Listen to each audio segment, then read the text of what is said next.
आज हम टाटा पावर की ईवी चार्जिंग बिजनेस के बारे में देखेंगे।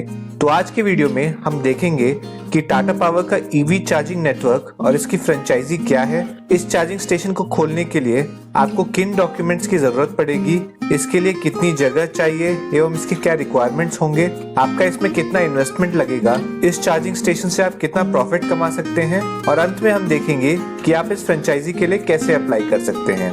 दोस्तों, जैसा कि आप सभी लोग जानते हैं कि टाटा पावर टाटा ग्रुप की एक कंपनी है जो कि देश में बहुत तेजी से electric vehicle charging stations install कर रही है। उन्होंने अभी तक देश में करीब 6000 चार्जिंग स्टेशंस ऑलरेडी इंस्टॉल कर दिए हैं और उनका टारगेट है कि जल्द ही वे 1 लाख चार्जिंग स्टेशंस की एक चेन बनाना चाहते हैं, जिससे कि देश में इलेक्ट्रिक व्हीकल को यूज करने पे काफी बढ़ावा मिल सके और हमारे देश की डिपेंडेंसी क्रूड ऑयल पर कम हो सके एवं हमारा पोल्यूशन भी गाड़ियों की वजह से कंट्रोल हो सके। अब मार्केट शेयर की बात करें, पब्लिक चार्जिंग स्टेशंस के करीब 50% चार्जिंग स्टेशंस टाटा पावर के ही हैं और फ्री चार्जिंग स्टेशंस के भी करीब 40% चार्जिंग स्टेशंस टाटा पावर द्वारा ही लगवाए गए हैं। टाटा पावर अपने इस ईवी चार्जिंग स्टेशन नेटवर्क को तेजी से बढ़ावा देने के लिए आपके घर पे या फिर बिजनेस के लिए चार्जिंग स्टेशंस लगवाने का मौका दे रहा है, जिससे आप चाहे तो कमर्शियल स्पेस में भी लगवाकर इससे अच्छी खासी इनकम कर सकते हैं। दोस्तों, सबसे पहले इस चार्जिंग स्टेशन के लिए अप्लाई करने के लिए एलिजिबिलिटी क्राइटेरिया और डॉक्यूमेंट्स की बात करें तो इसका एलिजिबिलिटी क्राइटेरिया बहुत ही बेसिक है, यानी कि यहाँ पे आपको केवल भारतीय नागरिक होना है जिसकी उम्र 21 से 60 साल के बीच होनी चाहिए और एजुकेशन क्वालिफिकेशन केवल 10वीं पास होना चाहिए। इसके अलावा अगर हम इसमें लगने वाले डॉक्यूमेंट्स की बात करें तो यहाँ पे आपके पर्सनल डॉक्यूमेंट्स जैसे कि आधार कार्ड, पैन कार्ड, एक फोटोग्राफ, बैंक अकाउंट डिटेल्स और कोई एड्रेस प्रूफ आपको एप्लीकेशन के समय सबमिट करना होगा। अब जिस लैंड पर आप अपना चार्जिंग स्टेशन खोलने का प्लान कर रहे हैं उस जमीन के आपको सभी कागज प्रॉपर रूप से आपके पास तैयार होने चाहिए। यदि आपका लैंड परचेस किया हुआ है तो ओनरशिप और सेल डीड के डॉक्यूमेंट्स या फिर लीज पे लिया हुआ है तो लीज एग्रीमेंट की कॉपी आपको चार्जिंग स्टेशन के एप्लीकेशन के साथ देनी होगी। इसके अलावा सबसे जरूरी आपके पास उस जमीन पर चार्जिंग स्टेशन खोलने के लिए एक एनओसी अपने लोकल अथॉरिटी से होना चाहिए। दोस्तों, अगर चार्जिंग स्टेशन खोलने के लैंड रिक्वायरमेंट्स की बात करें तो टाटा पावर ने यहाँ पे लैंड की कोई स्पेसिफिक रिक्वायरमेंट नहीं दी है, तो आप जितने चार्जिंग स्टेशन लगा रहे हैं आप उस हिसाब से अपने लैंड का साइज रख सकते हैं। यदि आपको इसके बारे में डिटेल में जानना है तो आप हमारी low cost EV charging station वाली वीडियो देख सकते हैं। दोस्तों, बस यहाँ पे आपको एक गाइडलाइन फॉलो करना है, मैंडेटरी है कि चार्जिंग स्टेशन का एंट्री और एग्जिट पॉइंट्स फ्री होना चाहिए, यानी कि एंट्री और एग्जिट करते समय गाड़ियों के लिए कोई भी रुकावट नहीं होनी चाहिए। आप यदि शुरुआत कर रहे हैं या फिर आपके पास लैंड कम है तो आप एक चार्जिंग पॉइंट लगाकर भी शुरुआत कर सकते हैं। इसके अलावा आपको चार्जिंग स्टेशन के लिए एक छोटे से ऑफिस की भी रिक्वायरमेंट होगी जहां से आप अपने चार्जिंग स्टेशन के ऑपरेशंस को कंट्रोल कर सकेंगे एवं आप अपने ऑफिस एवं अपने स्टाफ के बैठने की व्यवस्था कर सकेंगे। दोस्तों, इस चार्जिंग स्टेशन के साथ आपको मिनिमम 2 स्टाफ भी रखना पड़ेगा, एक स्किल्ड स्टाफ जो आपकी कस्टमर्स को चार्जिंग करने में हेल्प करेगा और एक अनस्किल्ड स्टाफ जो आपकी गाड़ियों की एंट्री और एग्जिट में हेल्प करेगा। दोस्तों, अब यहाँ इन्वेस्टमेंट की बात करें तो आपका इन्वेस्टमेंट मुख्य तौर पर आपके लोकेशन एवं आप कितने चार्जिंग पॉइंट्स लगाते हैं उस पर डिपेंड करेगा। यहाँ पर आपको जो मेजर खर्चा होगा उसमें सबसे पहला खर्चा सिक्योरिटी डिपॉजिट का है। आपको ये चार्जिंग स्टेशन का फ्रेंचाइजी लेते समय 2.5 लाख रुपए तक का सिक्योरिटी डिपॉजिट देना पड़ेगा।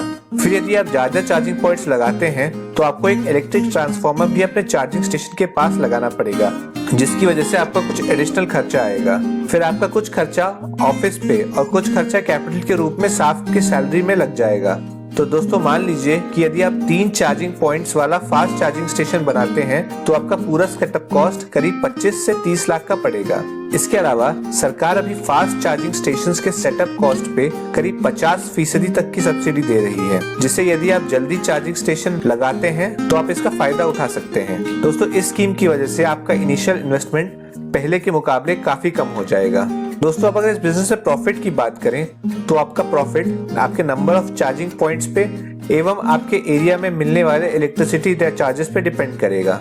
दोस्तों, आमतौर पर इलेक्ट्रिक चार्जिंग स्टेशन फ्रेंचाइजी लेने पे आपको पर यूनिट करीब 3 रुपए तक का प्रॉफिट मार्जिन मिलता है। भारत में गाड़ियों की बात करें तो यदि हम टाटा नेक्सॉन को लें तो इसकी बैटरी 30 किलोवाट आवर की है और 1 किलोवाट आवर चार्ज करने में 1 यूनिट बिजली खर्च होती है। तो यदि आप कोई नेक्सॉन को चार्जिंग स्टेशन पे फुल चार्ज कराता है तो उससे आप करीब 90 रुपए कमा सकते हैं, जिसका फास्ट चार्जर पे चार्जिंग टाइम करीब 40 से 45 मिनट होगा। इस हिसाब से यदि आपके पास 3 चार्जिंग पॉइंट्स हैं और आप पर चार्जिंग पॉइंट 1000 यूनिट्स यूज कर रहे हैं दिन के, तो आप उससे दिन के 3000 रुपए तक कमा सकते हैं। और यदि मैं एक महीने की बात करूं तो आप करीब 90,000 रुपए कमा सकते हैं। दोस्तों, इसके अलावा आप इस चार्जिंग स्टेशन से कई सारी वैल्यू एडेड सर्विसेज जैसे कि car cleaning, car wax polishing जैसी सर्विसेज भी कुछ एक्स्ट्रा इनकम के लिए कर सकते हैं। तो दोस्तों, है ना ये कमाल की अपॉर्चुनिटी। अब अगर आप जानना चाहते हैं कि इसको अप्लाई कैसे करना है, तो दोस्तों इसको अप्लाई करने की प्रक्रिया बहुत ही सिंपल है। आपको बस गूगल पे जाके Tata power EV charging station type करना है, जिसके बाद आपके पास सबसे पहला ही लिंक दिख जाएगा जिसमें लिखा होगा I am looking for EV charging solutions. इसको जाकर ओपन कर लेना है। इस लिंक को ओपन करते ही आपको इनकी वेबसाइट tatapower.com के ईवी चार्जिंग स्टेशन वाले पेज पे ले जाया जाएगा। वहां पर आप नीचे आएंगे तो आप देख सकते हैं कि टाटा पावर कितने सारे ईवी सॉल्यूशंस प्रोवाइड करता है, जैसे कि ऑफिसेस के लिए, मॉल्स के लिए एवं घर और सोसाइटीज के लिए। अब आपको जिस भी प्रकार के चार्जिंग स्टेशन के लिए अप्लाई करना है, आप पहले वो चूज कर लें। जैसे कि मान लीजिए आपको मॉल में चार्जिंग स्टेशन लगाना है, तो आप वहां पर मॉल्स और होटल्स को चूज करके फिर नीचे क्लिक कर सकते हैं। इसके बाद आपके पास एक बिजनेस क्वेरी फॉर्म खुल जाएगा, जिसके अंदर आप अपने सभी बेसिक डिटेल्स जैसे कि आपका नाम, फोन नंबर, ईमेल एड्रेस एवं आपका डिपार्टमेंट, ये सब चूज करके आपको सबमिट करना है। आपकी डिटेल सबमिट करते ही 24 घंटे के अंदर आपको टाटा पावर की तरफ से कॉल आ जाएगा, जिसमें आप अपनी रिक्वायरमेंट्स डिस्कस करके उनसे ईवी सॉल्यूशंस ले सकते हैं। इसके अलावा यदि आप उन्हें डायरेक्टली फोन से कांटेक्ट करना चाहते हैं या फिर उनके ऑफिस विजिट करना चाहते हैं, तो आप यहाँ पर उनके रजिस्टर्ड ऑफिस टाइप पे क्लिक करके उनका टोल फ्री नंबर एवं उनके ऑफिस का कांटेक्ट डिटेल्स और एड्रेस जान सकते हैं और उनसे कांटेक्ट करके डायरेक्टली अपने ईवी चार्जिंग सोल्यूशन के बारे में डिस्कस कर सकते हैं। तो दोस्तों, ये थी पूरी जानकारी Tata power EV charging business के बारे में। यदि आपको हमारी जानकारी पसंद आई हो तो उसे लाइक कर दें और अपने दोस्तों के साथ शेयर करें।